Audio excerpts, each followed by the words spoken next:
Olá pessoal, bom demais estar aqui de novo com vocês na tela 2 no canal Fala Mestre. Eu sou a professora Aine e vou te ajudar na redação do Enem. Então eu gostaria de te mostrar como é que nós vamos resolver a prova no próximo dia 3 de novembro. Deixa eu te lembrar como é que vai ser a prova do Enem. É uma questão que vai ocupar uma página inteira, então não se assuste com o tamanho. É muito bom que ela seja grande, porque ela vai trazer para você uma coleção de textos que, mesmo que você não conheça o tema, nunca tenha ouvido falar sobre o tema, a coletânea faz o trabalho de te informar sobre ele.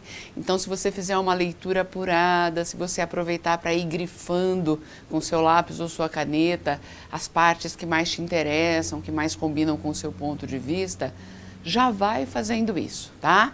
Então, leia sempre a introdução, ele vai te dizer aonde você tem que fazer o rascunho, como é que você tem que passar esse texto final com a caneta, ele vai te dizer que você não pode escrever menos do que 7 linhas, que você não pode escrever mais do que 30 linhas.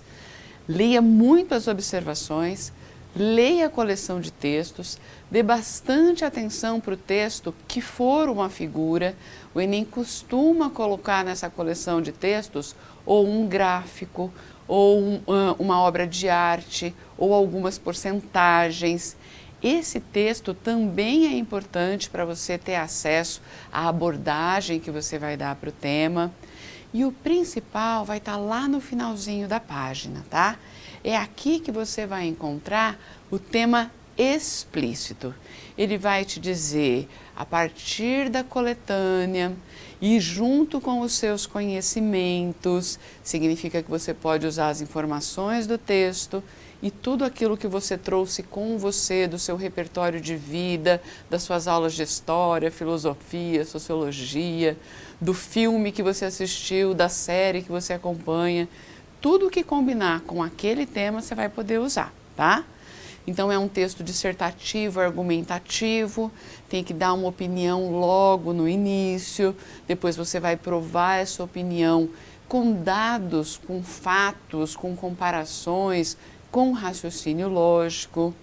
E a prova do Enem, ela tem uma característica muito especial, que também está delimitada aqui na prova, que é o último parágrafo.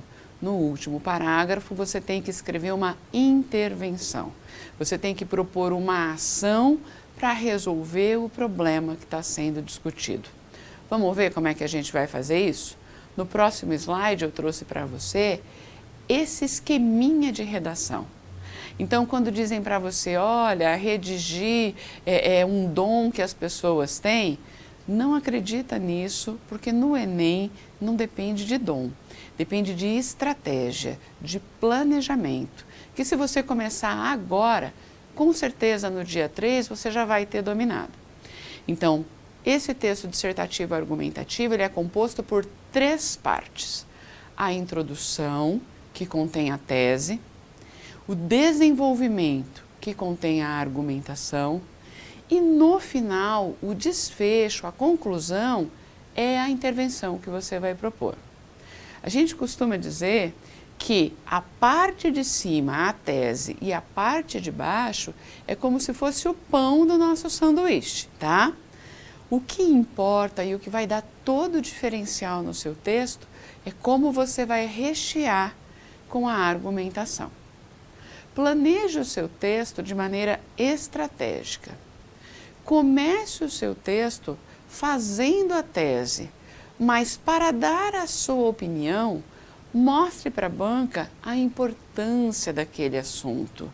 Então, contextualize, traga o seu conhecimento de história, ou então de sociologia ou filosofia, ou mostre alguma coisa que esteja acontecendo na realidade que prove que aquele tema é importante de ser discutido.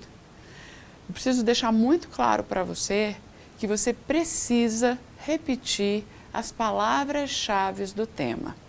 Daqui a pouco, não agora, daqui a pouco eu vou te mostrar um exercício e eu te mostro o que é palavra-chave.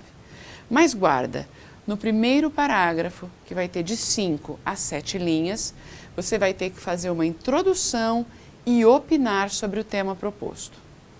Na argumentação, você tem dois momentos. Um parágrafo de argumentação, que a gente chama argumentação 1, e um segundo parágrafo de argumentação, que a gente chama de argumentação 2. Então, o que a gente fala para o candidato como dica? Olha, se você estruturar o seu primeiro parágrafo com duas ideias, você vai usar uma ideia no primeiro parágrafo da argumentação e a outra ideia no segundo parágrafo. Ou seja, você não vai precisar perder muito tempo ficar pensando, o que será que eu coloco agora? Você já esquematizou lá no primeiro momento. E aí, na conclusão, na intervenção, você vai propor uma ação que resolva o problema. Vamos para a prática? Esse slide fala sobre um tema que pode cair para você, que é a importância da vacinação no Brasil.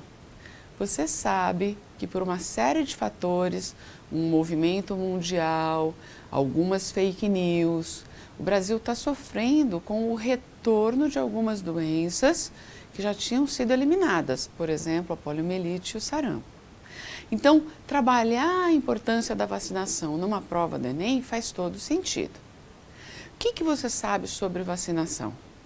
Se você se lembrar, numa determinada aula de história, o seu professor te contou que lá no Rio de Janeiro houve, muito no passado, uma coisa chamada revolta da vacina.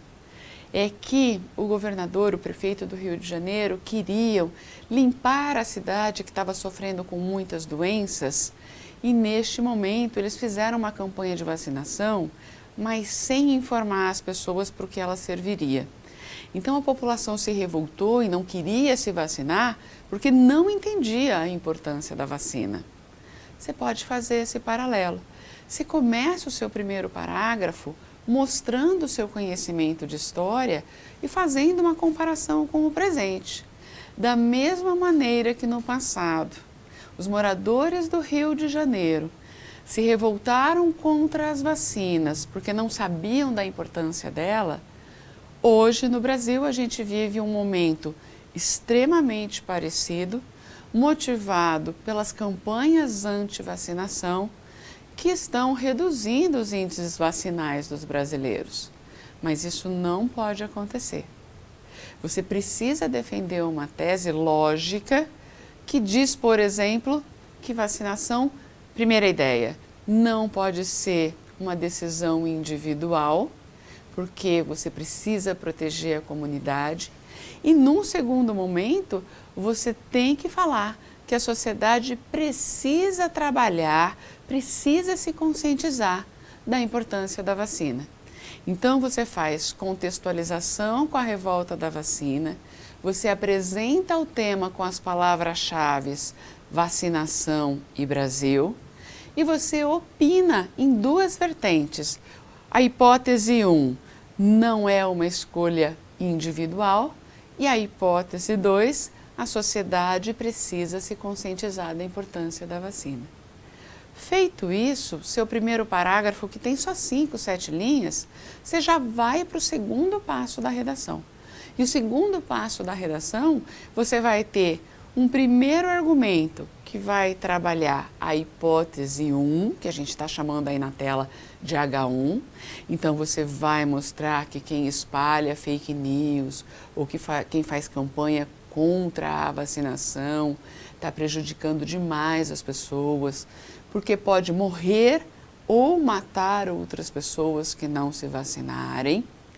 E aí você vai fazer um segundo parágrafo na mesma argumentação, trabalhando a hipótese 2, dizendo que a sociedade deve pensar no coletivo. Eu preciso me vacinar para proteger a coletividade. Esse é o raciocínio lógico, tá? Como intervenção, lá no final, no último parágrafo, você precisa resolver o problema das pessoas que não estão se vacinando. Então, quem você pode chamar para te ajudar? A gente chama de atores sociais. O quem?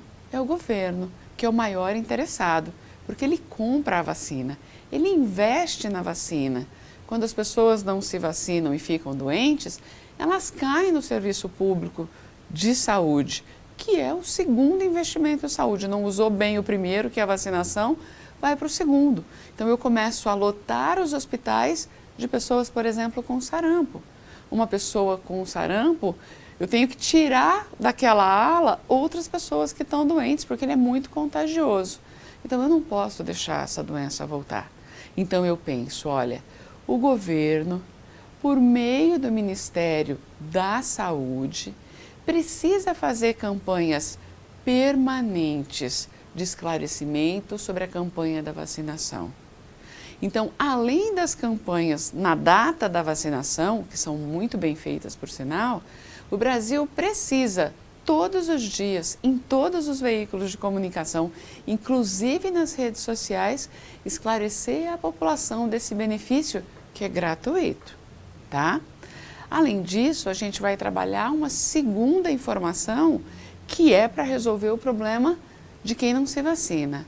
Eu vou dizer, olha, o governo precisa tomar medidas drásticas até que as pessoas se conscientizem e para isso, por exemplo, pode exigir a apresentação da carteira de vacinação na hora da matrícula na escola. Então, só estuda quem tem a carteira da vacinação completa. É uma maneira de obrigar as pessoas. Da mesma forma, imagina, eu posso propor assim, olha, o governo, junto com o Ministério da Economia e com o Instituto de Previdência Social, vai retirar o benefício do Bolsa Família até que todas as famílias estejam vacinadas. É drástico? Claro que é drástico. Mas se vai resolver o problema? Vai resolver o problema. Então é uma ação que você pode propor. O que é importante? Em nenhum momento fira os direitos humanos. Em nenhum momento nas suas ações pense em alguma coisa que vá prejudicar no sentido de matar alguém, discriminar alguém, provocar bullying em alguém. Isso não é permitido, isso não é aconselhável, tá? Então, agora que você já tem o seu esqueminha, que você consegue pensar o texto na sua totalidade, nas próximas orientações, no próximo vídeo, a gente vai falar especificamente desse último parágrafo para te mostrar o como ele é importante.